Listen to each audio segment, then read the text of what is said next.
कि जब भी कोई चेंज आती है, change is called as stimulus internal या एक्सटर्नल एनवायरनमेंट के अंदर, इस स्टिमुलस को डिटेक्ट रिसेप्टर्स करते हैं और रिसेप्टर्स से ये इंफॉर्मेशन कंट्रोल सेंटर की तरफ जाती है। कंट्रोल सेंटर से देन जो है एक कंट्रोल सेंटर में आफ्टर इंटीग्रेशन या एनालिसिस या इंटीग्रेशन होने के बाद एक एप्रोप्रिएट कमांड इफेक्टर ऑर्गन्स तक आते हैं या इफेक्टर्स तक आते हैं and then effectors produce response. ये फ्लो चार्ट जो या डायग्राम वाला चार्ट ये ध्यान में होना चाहिए। कोई फिर रिफ्लेक्स आर्क को और रिफ्लेक्स एक्शन को समझने की जैसे एक थोड़ी हेल्प मिलेगी।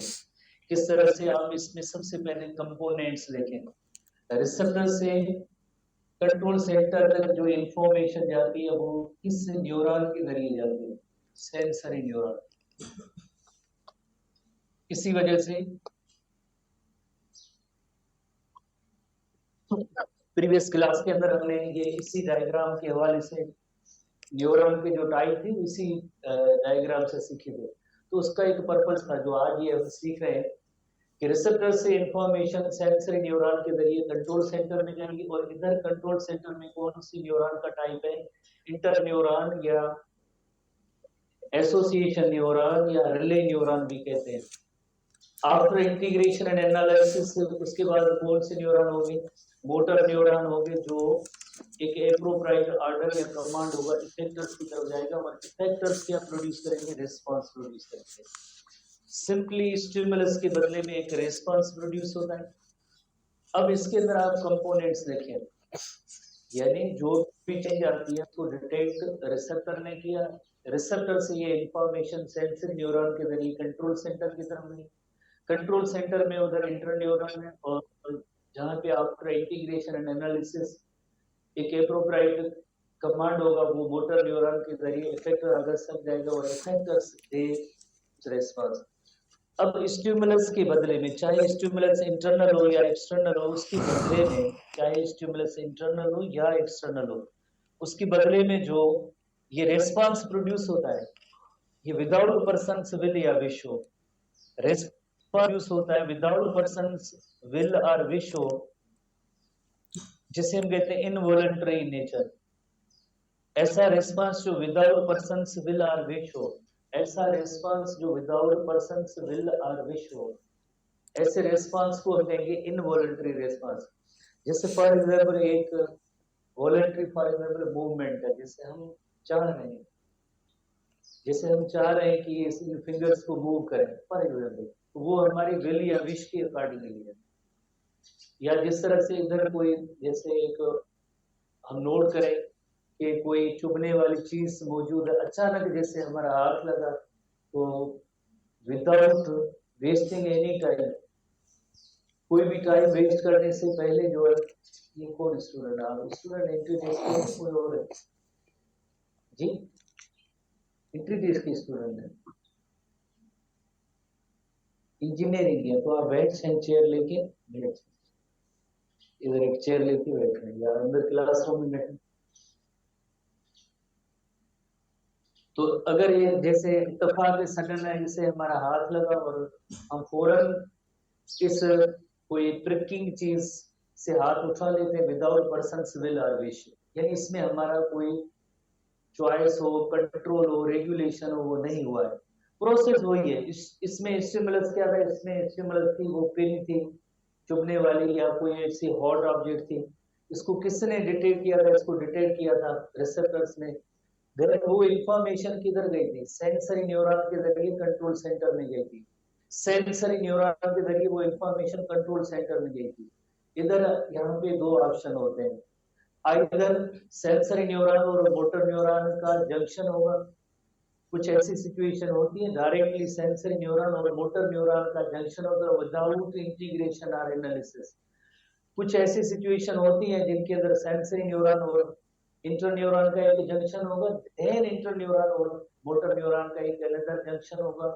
जंक्शन की मीनिंग है मीटिंग पॉइंट, और उसके बाद जैसे ये मोटर न्यूरॉन इफेक्टर ऑर्गन्स को कमांड देते हैं और वो कमांड होता है विदाउट पर्सन्स विल और विश होता है।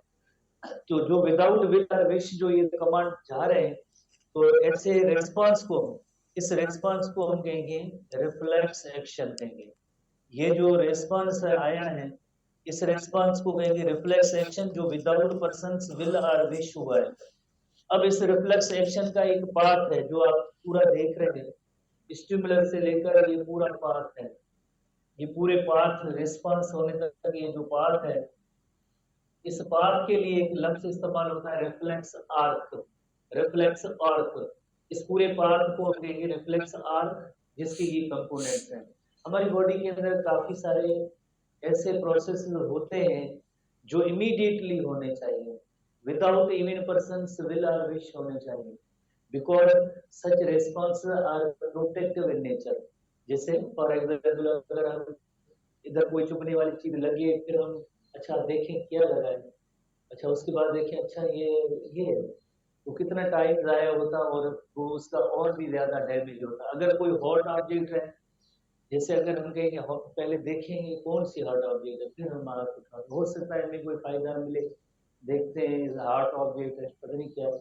तो इस तरह से नहीं होता है। नेचर ने एक हमें निजाम दिया है, ऐसा प्रोटेक्टिव निजाम दिया है, अगर कोई हॉट ऑब्जेक्ट हो, बर्निंग ऐसी कोई जैसे कंडीशन वहां में मौजूद है, अगर वहां पे अगर हाथ लग गया या चुभने वाली कोई चीज हो, प्रिकिंग का पिन हो या इस तरह की चीजें हो, नोकदार चीजें, तो फौरन जो है विदाउट पर्सन विल और विश जो है हम विथड्रॉ कर देते। या जैसे ब्लिंकिंग ऑफ आईज है, ऐसे जैसे कोई करते हैं तो अपनी आंखें फौरन झपक लेते हैं, तो ये किसी भी पर्सन की विल या विश की अकॉर्डिंगली नहीं होता। काफी सारे ऐसे प्रोसेस होते हैं हमारी बॉडी के अंदर जिनमें पर्सन का कोई विल कंट्रोल रेगुलेशन नहीं होता है। That actions are called reflex action. Hopefully इस थीम को आपने पढ़ा होगा। अब इसके कंपोनेंट्स हैं जो आपने याद रखना है, जिनकी एक सीरीज होती है, सीक्वेंस होती है, तरतीब होती है, एक ऑर्डर होता है। और ऐसे ऑर्डर वाले तरतीब वाले सवाल टेस्ट में बहुत ही ज्यादा बार प्रीवियस टेस्ट में आए हैं। उसके लिए जैसे हमने एक दो दिनों से यही फ्लो चार्ट इसको डिस्कस किया है, उसका रीजन यही है ताकि ये मल्टीपल टाइम आप इसको पढ़े देखें और इवेंट्स को भी देखें, पाथ को भी देखें, तरतीब से जो कंपोनेंट्स हैं उनको भी देखें, ताकि ये क्वेश्चन आप हल कर सकें। थोड़ी सी एक इसके एग्जाम्पल्स और इलस्ट्रेशन पे हम आते हैं। जैसे एग्जाम्पल्स के हवाले से देखा जाए तो बॉडी के अंदर कई ऐसे प्रोसेसेस हैं जो ऐसे रिफ्लेक्स एक्शन की कैटेगरी में हमारी बुक में, इस एसटीवी बुक में ये शामिल नहीं है।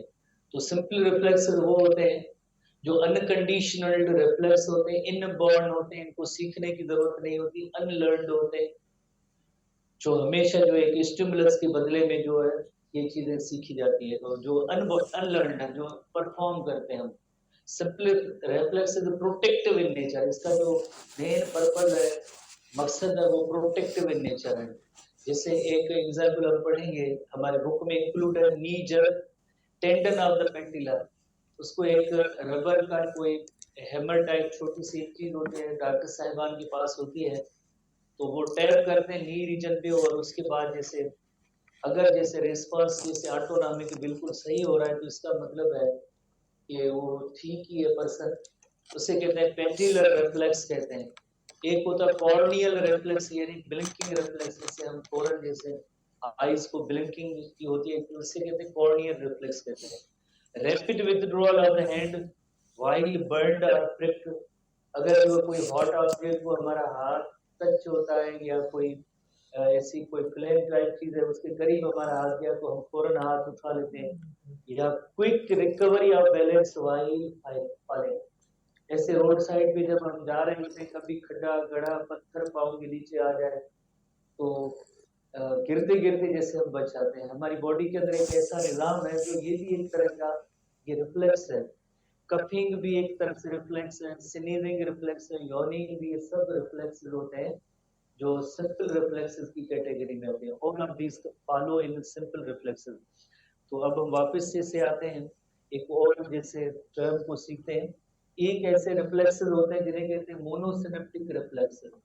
मोनोसिनेप्टिक रिफ्लेक्सेस नई एसटीबी बुक में इनको थोड़ा ये क्लियर नहीं लिखा गया, लेकिन टर्म मौजूद है मोनोसिनेप्टिक रिफ्लेक्सेस।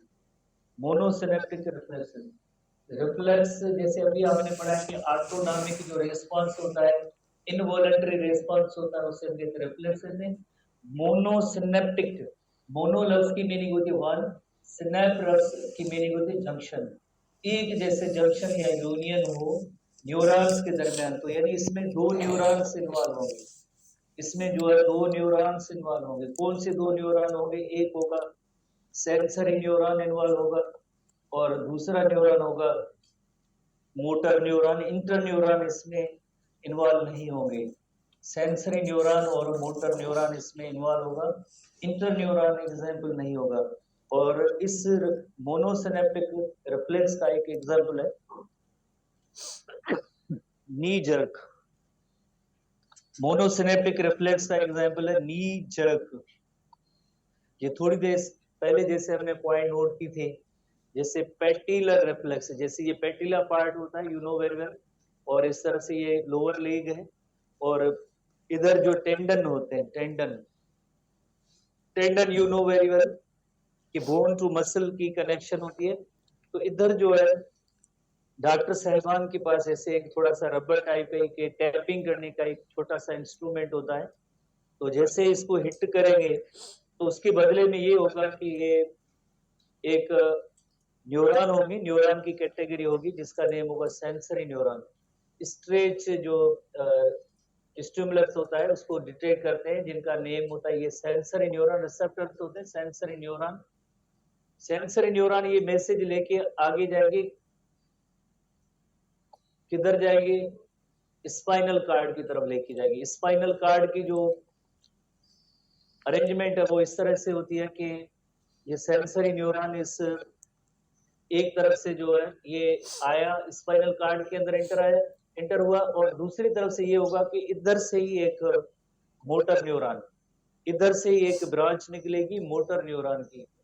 तो मोटर न्यूरॉन जो है दूसरे मसल्स के ग्रुप को जैसे ऑर्डर या कमांड देगा, और उसके बाद क्या होगा कि थोड़ी सी जर्किंग फील होगी मोटर न्यूरॉन, मोटर न्यूरॉन। तो उसके बाद ये होगा कि नी से बिलो का जो रीजन है विदाउट पर्सन विल और विश, थोड़ा सा ऊपर ही हो जाता है पर्सन की विल या विश के बगैर। तो इसके अंदर न्यूरॉन एक जैसे सेंसरी न्यूरॉन इन्वॉल्व हुआ, दूसरा मोटर न्यूरॉन, जंक्शन जो बना वो एक जंक्शन बना, किसके दरमियान है? वो सेंसरी और मोटर न्यूरॉन के दरमियान। और ऐसे रिफ्लेक्स को हम कहेंगे मोनोसिनेप्टिक रिफ्लेक्स।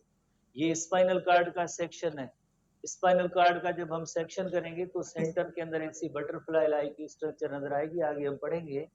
तो उसके अंदर एक सेंसरी न्यूरॉन और मोटर न्यूरॉन का जो जंक्शन हुआ तो हम कहेंगे कि एक सिनेप्स हुआ, मोनोसिनेप्टिक रिफ्लेक्स। ऐसे रिफ्लेक्स को हम कहेंगे मोनोसिनेप्टिक रिफ्लेक्स। तो की टर्म इसके अंदर जो है यही है कि आप दो न्यूरॉन्स के जो है टाइप को याद करेंगे कि जैसे मोनोसिनेप्टिक रिफ्लेक्स के अंदर टू की कैटेगरी इन्वॉल्व होती है, एक होते हैं सेंसरी, दूसरे मोटर, और एक सिनेप्स बनता है, और वो भी जैसे स्पाइनल कार्ड के अंदर बनता है। और ऐसे रिफ्लेक्सेस को हम कहेंगे मोनोसिनेप्टिक रिफ्लेक्स। उसके बाद जो दूसरी कैटेगरी है जिसे कहते हैं पॉलीसिनेप्टिक रिफ्लेक्स, अनदर कैटेगरी है जिसे हम कहते हैं पॉलीसिनेप्टिक रिफ्लेक्स कहेंगे। जिससे पोली लफ्ज की मीनिंग की मैनिंग होती है पोली सिनेप्टिक, सिनेप्टिक का मतलब है सिनेप्स, यानी ऐसे रिफ्लेक्स इसमें एक से ज्यादा सिनेप्स बन सकते हैं। Poly refers to many and synaptic refer to synapse. एक से ज्यादा सिनेप्स है, ऐसा रिफ्लेक्स इसके अंदर एक से ज्यादा सिनेप्स इन्वॉल्व हो, और इसमें दो सिनेप्स इन्वॉल्व होते हैं, और इसमें थ्री न्यूरॉन्स इन्वॉल्व होते हैं। इसके अंदर जो न्यूरॉन्स जो इन्वॉल्व होते हैं वो थ्री न्यूरॉन्स होते हैं। तीनों किस्म जो के न्यूरॉन है वो इन्वॉल्व ही होंगे। एक सेंसरी न्यूरॉन होगा जिसका काम आपको पता है कि स्टिमुलस को जैसे डिटेक्ट करना होता है। दूसरा इसके अंदर इंटर न्यूरॉन भी इन्वॉल्व होता है, और तीसरी न्यूरॉन की जो कैटेगरी होगी वो मोटर न्यूरॉन की होगी। तो तीनों न्यूरॉन्स जो इसके अंदर इन्वॉल्व होते हैं, मोटर न्यूरॉन भी इन्वॉल्व होता है। और इसका एक एग्जाम्पल है, वो भी आप जैसे नोट करेंगे, withdrawal of the hand from hot object, withdrawal of the hand from hot object, withdrawal of hand from hot object. किसी भी एक हॉट ऑब्जेक्ट से हम जो अपने हैंड को फौरन क्विक जैसे विदड्रॉ कर लेते हैं। कई ऐसी सिचुएशंस हम फेस करते रहते हैं कि कभी कभार ऐसी कोई हॉट ऑब्जेक्ट हमें लगती है तो हम फौरन हाथ उठा लेते हैं। इवन चाय का कप भी हो, या जैसे तवे पे रोटियां पकाते हुए अगर हाथ लग जाता है तो हम उठा लेते हैं, या आयरनिंग या इस्त्री करते हुए जैसे अगर गर्म आयरन या स्त्री को हाथ लगता है तो हम फौरन हाथ उठा लेते हैं। तो ये सारे जो एग्जाम्पल है, या जो एक फ्लेम होता है, शोला कोई मोमबत्ती वगैरह का, उसको भी जैसे अगर हाथ टच हो जाए तो हम फौरन हाथ उठा लेते हैं। ये सारे एग्जाम्पल है इस पॉलीसिनेप्टिक रिफ्लेक्स के। तो हम इसमें एक छोटी इलस्ट्रेशन यहाँ पे बनाते हैं। फॉर एग्जाम्पल ये कोई हॉट ऑब्जेक्ट है, ये फ्लेम है फॉर एग्जाम्पल, और इसको अगर हाथ लग जाए, फॉर एग्जाम्पल इसको कोई जैसे हमारा हाथ लग जाए, तो यकीनन यहाँ पे पहली जो कैटेगरी होगी, तो इसको डिटेक्ट करने वाले रिसेप्टर्स होंगे, और रिसेप्टर से आगे you know very well sensory neuron होंगे। रिसेप्टर्स होंगे जो हीट को डिटेक्ट करेंगे, और सेंसरी न्यूरॉन होंगे, उनके जरिए ये मैसेज या इंफॉर्मेशन जाएगी। किधर जाएगी? कंट्रोल सेंटर पहले जाएगी इधर, जैसे फॉर एग्जाम्पल स्पाइनल कार्ड की तरफ, और स्पाइनल कार्ड के अंदर इधर जो है मोटर न्यूरॉन इन्वॉल्व होते हैं। इस जगह पे इस रिफ्लेक्स के अंदर मोटर न्यूरॉन इन्वॉल्व होते हैं। ये सेंसरी न्यूरॉन है, और स्पाइनल और इंटर न्यूरॉन, सॉरी, इसके अंदर जो इंटर न्यूरॉन इन्वॉल्व होते हैं। इस जगह पे एक इंटर न्यूरॉन की कैटेगरी इन्वॉल्व होगी, इंटर न्यूरॉन की कैटेगरी इन्वॉल्व होगी। उस मोनोसिनेप्टिक रिफ्लेक्स के अंदर इंटर न्यूरॉन इन्वॉल्व नहीं थी, इसके अंदर इंटर न्यूरॉन इन्वॉल्व होंगे। इंटर न्यूरॉन के बाद देन यही मैसेज जो है फौरन विथड्रॉ करने के लिए, जैसे मोटर न्यूरॉन, इधर एक और जो सिनेप्स होगा वो मोटर न्यूरॉन और इंटर न्यूरॉन के दरमियान। कल जैसे हमने टाइप्स ऑफ न्यूरॉन के अंदर पढ़ा था कि भाई डेंड्राइट्स जो होते हैं रिसीविंग एंड होते हैं, इंटर न्यूरॉन और मोटर न्यूरॉन के दरमियान इधर डेंड्राइट्स होंगे, और इधर जो स्टिमुलस जिसने रिसीव किया वो भी डेंड्राइट्स होंगे, और इधर ये जो इंटर न्यूरॉन के पार्ट होगा वो भी इधर इस सेक्शन पे जो है डेंड्राइट्स होंगे। तो बहरहाल एनीवे इसके अंदर जो है तीन जो है जैसे हम कहेंगे न्यूरॉन की टाइप्स इन्वॉल्व हैं, और जैसे दो सिनेप्स है, तीन न्यूरॉन, जैसे सेंसरी न्यूरॉन, दूसरा न्यूरॉन इंटर न्यूरॉन, और तीसरा न्यूरॉन जो है मोटर न्यूरॉन। सिनेप्स कितने? जैसे एक ये सिनेप्स है, दूसरा ये सिनेप्स है। तो इस तरह के जो सिनेप्स को हम कहेंगे polysynaptic reflexes. Such synapses are called as polysynaptic reflexes. तो डायग्राम में भी कई बार ऐसे सवाल आए, नंबर 1 इसी रिफ्लेक्स आर्क के, और सीरीज और सीक्वेंस वाइज भी आए। तो फॉर एग्जाम्पल अगर एक ऐसी डायग्राम हो जिसके अंदर ये जैसे मोमबत्ती इधर दिखाई गई हो, तो आप बताएंगे इसके अंदर कौन कौन से न्यूरॉन है, बस, और कोई सवाल नहीं पूछा गया है। ऐसे एरोज पड़े या यकीनन इसमें जो इंटर न्यूरॉन इन्वॉल्व है, और जो विद नी जर्क का जो एग्जाम्पल होगा उसके अंदर जो इंटर न्यूरॉन जो इन्वॉल्व नहीं होते। तो इसमें एग्जाम्पल की कैटेगरी है, बहुत ही इंपॉर्टेंट जो है इसमें मैटर करती है, और उसमें आप देखिए की पॉइंट अगर आप याद करेंगे समझेंगे तो उनकी ट्रिक्स तो यही है, मेन चीज तो यही है, बाकी तो उनको आप जैसा आप क्रेमिंग करके लिए हैं। अब हम आते हैं एचटीबी बुक के हवाले से पॉइंट्स पे आते हैं। एचटीबी बुक जो एचटीबी बहुत जरूरी है, एचटीबी बुक पढ़ना एंट्री टेस्ट के स्टूडेंट्स के लिए बहुत जरूरी है। 66 पेज पे आए, और ये हेडिंग है reflex action. Each sensory neuron conveys signal from sensory receptors to motor neuron, which in turn sending signal to effector. The result is often simple autonomic जो रिस्पांस होता है विदाउट पर्सन विल और wish होता है, और ऐसे response को हम कहेंगे रिफ्लेक्स एक्शन कहेंगे। ये एचटीबी बुक की इसी तरह की डेफिनेशन है।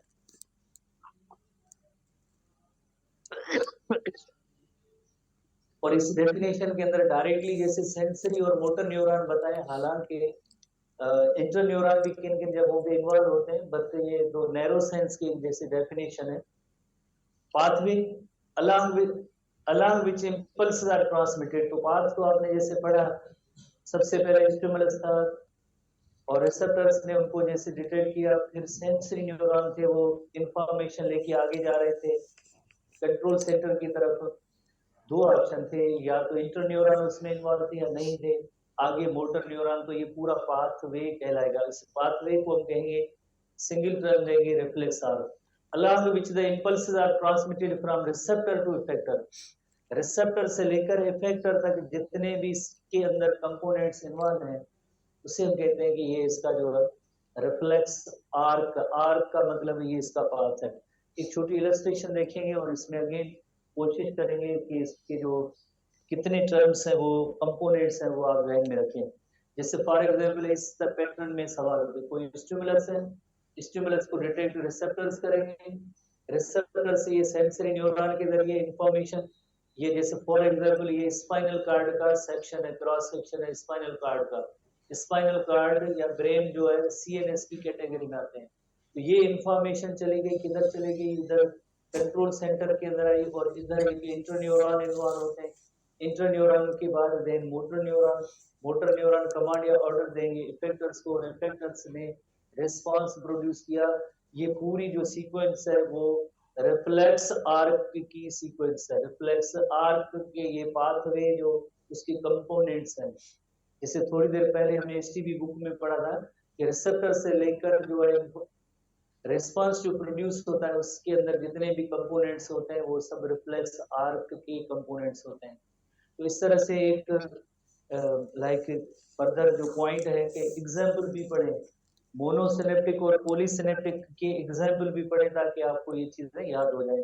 उसके बाद example of human reflex include the familiar knee jerk and pain withdrawal reflex, यानी simply withdrawal of the hand from hot object, या कोई एक जैसे पिन लगे या कोई ऐसा कील वगैरह होता है जो हमें अगर पाँव में चुभे किसी भी जगह पे तो फौरन जो हम ये अपने पाँव को हाथ को उठा लेते हैं, तो ये पेन विथड्रॉल रिफ्लेक्स है। Pain withdrawal reflex use one of each neuron type, आप समझेंगे एक neuron one of each type यानी 3 न्यूरॉन्स इन्वॉल्व है इसमें। वन ऑफ ईच टाइप यानी 3 न्यूरॉन्स इन्वॉल्व है, सेंसरी न्यूरॉन भी इन्वॉल्व है, देन इंटर न्यूरॉन भी इन्वॉल्व है और देन मोटर न्यूरॉन भी इन्वॉल्व है। तो वन ऑफ ईच टाइप का मतलब होता है कि हर एक की किस्म एक ही है, तो यानी तीनों न्यूरॉन इन्वॉल्व है। Reflex of this sort do not require the inter, ये बुक में पता नहीं किस पैटर्न में लिखा हुआ है, पर जैसे इंटरन्यूरॉन जो इसके अंदर इन्वॉल्व है पर ब्रेन सेक्शन इन्वॉल्व नहीं है, ठीक है। Reflex of do not require the interneuron, interneuron तो इसके अंदर इन्वॉल्व है पर ब्रेन इन्वॉल्व है। मेन जो पॉइंट है कि वो सिग्नल या मैसेज ब्रेन तक नहीं जाएगा, स्पाइनल कार्ड तक जरूर जाएगा पर ब्रेन तक नहीं जाएगा। although the we know the other pathway inform the brain of the pricked finger, और भी जैसे जाहिर पाथ होंगे, जैसे फॉर एग्जांपल जैसे मेरी नजर इधर है और इधर कोई जैसे पेनफुल कोई ऑब्जेक्ट मुझे लगती है या कोई हॉट ऑब्जेक्ट है तो ब्रेन तो इन्फॉर्म हो जाएगा ना, तो उधर तो इस इंफॉर्मेशन को कन्वे करने के लिए और भी जैसे न्यूरॉन और मैकेनिज्म मौजूद है। पर withdrawal of the hand from hot object होगा तो उसके अंदर उस वक्त जो है ब्रेन इन्वॉल्व नहीं होता है। जिस वक्त ये हम अमल कर रहे होते हैं तो उस वक्त ब्रेन इन्वॉल्व नहीं होता है, पर ब्रेन अवेयर जरूर हो जाता है कि हाँ इधर कोई चीज है जिसकी वजह से ये हमें कोई इंजरी हुई है या कोई टचिंग ऐसी हुई है जिसकी वजह से फौरन हमने हाथ उठा लिया। तो ये एग्जाम्पल है नी जर्क का, जो मोनोसिनेप्टिक रिफ्लेक्स बुक में ऐसी हेडिंग्स नहीं है।